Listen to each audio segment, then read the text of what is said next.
Omaha native Chiffy Wallace is no stranger to the kind of violence that's been going on this month. She says she used to be a gangbanger and has spent time in jail. But now things have changed in a big way. Fox 42's Adam Kruger introduces us to the Omaha woman who is turning the page on her violent past and putting her energy into something far different. I'm not that good. In 2004, okay, Omaha North student Chiffy Wallace turned one of her father's poems into a rap song. It was then that her family thought she had potential. My mom just basically was like, you know, if you really want to be serious with this, I like your music, you know what I mean? If you really want to be serious, we can go full force with it. One night when she was working her part-time job at McDonald's, Chiffy gave an impromptu phone audition to a hip-hop producer in California. Chiffy would soon become known as Chiffy. She got to be the opening act for popular hip-hop artists like Ludacris and Akon. Well, I knew I had the talent, but I didn't know where I wanted to go with it because I let everything take over what I was going through, and I basically bought into it. Chiffy's dream of becoming a hip-hop sensation took a dramatic turn in 2010 when she was arrested for domestic abuse. It was during those 2 months in jail when she decided to turn her life around. I was working in law enforcement, and to see my daughter coming through the prison, the jail, as an inmate in orange, in shackles or something, that was extremely disheartening and, you know, and embarrassing. A lot of tears, a whole bunch of prayers. I'll be honest, at one point I was ready to give up on her. And my friend tapped me on the shoulder and said, Jesus wouldn't do that. It was a big eye-opener.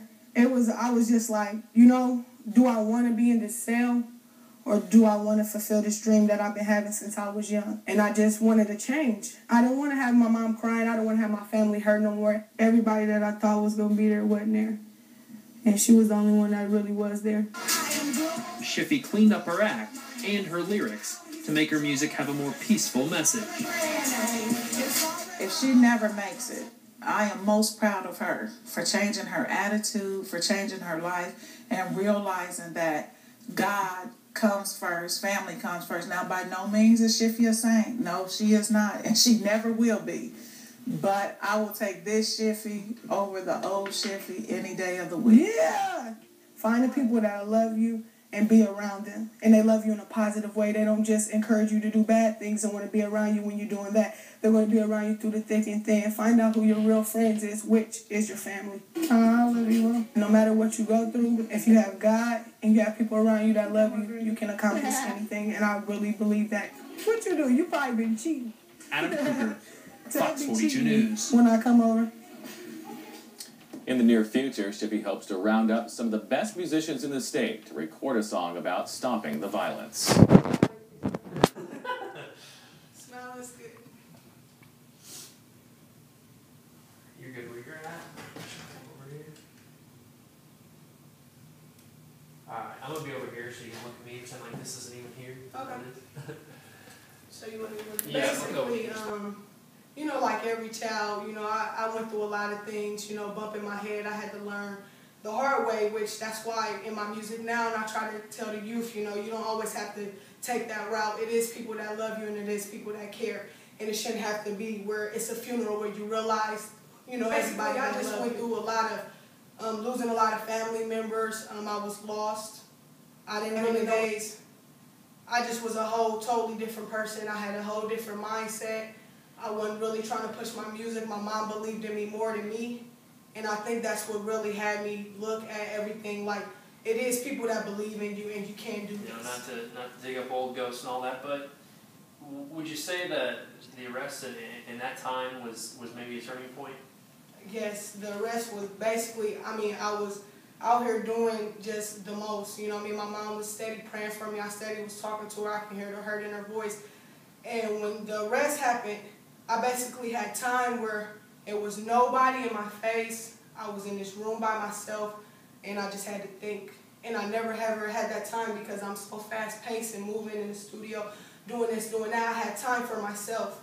And when I had time for myself, it just felt so good because I just prayed and I just wanted to change. You know, how has the music changed? Well, the music changed a lot. Shouts out to Sorry Mama. That's my favorite song out of anything. But as far as my music, I'm really just trying to, you know, set an example. because I'm 25 years old now, so it's really an example that need to be set. I have a little brother, I have little nieces and nephews, and we have to start with them. We have to start with them. So that's what everybody have to understand. My music, I just want to reach them and be there for the kids. Like my show that I'm doing, I'm going to donate to the Boys and Girls Club. So, you know, it's just, I just want to start off with the youth, because I believe if we start off with them and we change ourselves, the world can be a better place.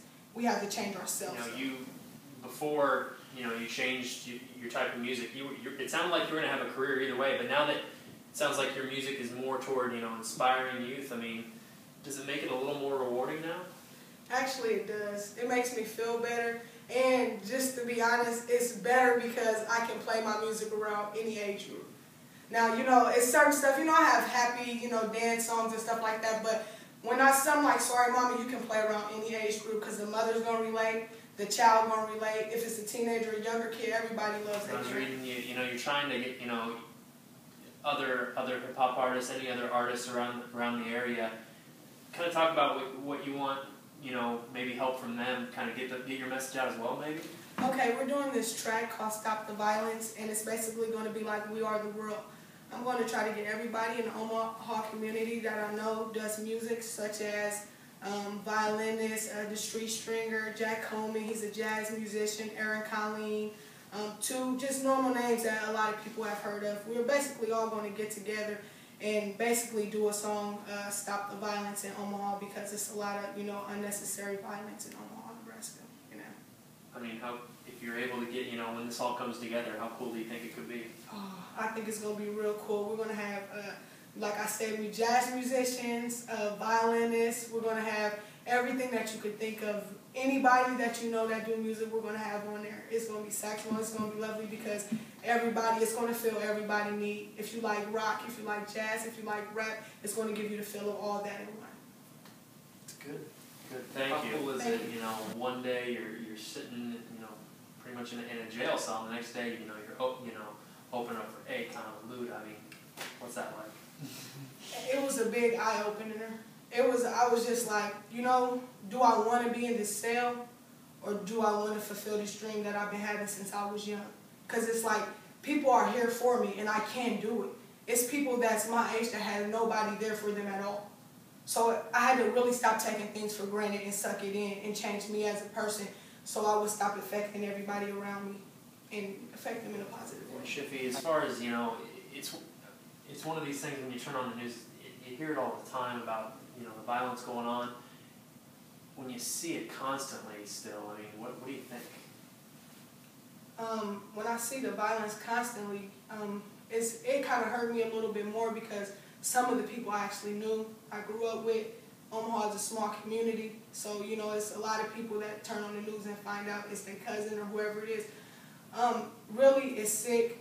I don't know what's going on with the world right now, but like I said, I really believe that my generation, we may, if it's still a lot of prayers and everybody still is willing to be, you know, patient with us, we can have a change. But with the younger generation, we really need to be there for them because these are the kids growing up with their parents gone. They are the kids that parents are on the news that they're losing. So they're going to need us there more than anybody. Just to kind of reiterate from what I gather you're saying, you know, if there's a kid out there who's watching this, the youth out there who are watching this, is kind of your first message, your most basic message, just find the people who love you, who really love you, and just attach to them? Maybe? Yes. Find the people that love you and be around them. And I really love this way. This is my heart. My music is my heart, and I take it very serious, and I just love what I do. So, you know, if anybody can come out, you can see me do it. You talked about how people who look at your work and listen to your work, you know, you hope they attach onto their family members. Going back to your family members, I mean, how much have these people meant to you? I love my family. I used to think it was everything else, but I realized the only people I have is God and my family. So that's basically the message I want to give to everybody. And I feel that, like my mom told me, she can see the change in me every day. Like, she can just see it, you know. She was worried about me, but she can see better things now. I just want everybody to just know who love them, love your family, and do anything you can do to let everybody around you know that you love them, because you never know what can happen. That was good. Thank you. Thanks, Chiffy.